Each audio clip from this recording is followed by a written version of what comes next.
and farmers.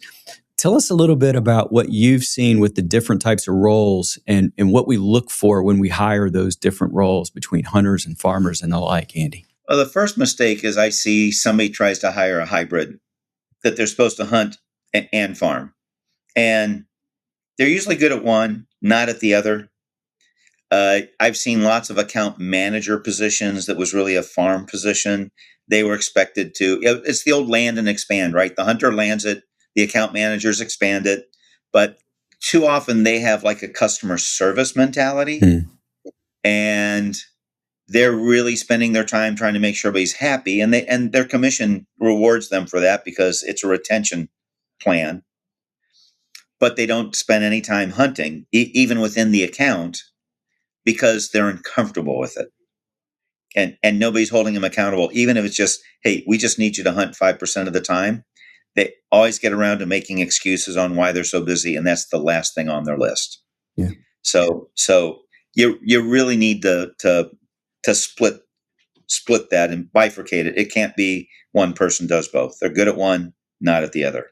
And some companies don't have the resources to do that, but I think the manager needs to recognize that this person is not going to be an A player, all-star at both skills, more than likely. They're going to be better at one than the other. By the way, the same is true when you have a manager that also has a territory and produces.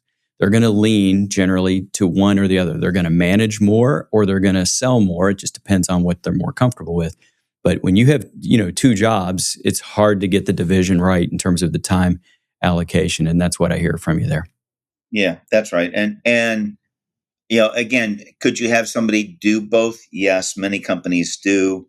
They're better to have a team sell approach if that's the case. And I'm just going to make up the ratio. Maybe they have 5 account managers and 1 sales rep. 5 farmers and 1 hunter. Mm-hmm. But let the hunter be involved in farmer meetings, looking for opportunities. And usually what you get is a territorial thing comes into play. Yeah. Oh, don't you come to our meetings, or don't you talk to that people without me? I own that account, or they told me not to let any salespeople come to our meetings or join our calls. I mean, I hear it over and over and over again. It's like, well, wait a second. Which team are we playing for here? We're both on the same team. One's offense, one's defense, but you're not playing for the client's team. You're playing for our team. So you gotta figure out. You got to come up with a system that will leverage the strengths of both and cut through that BS.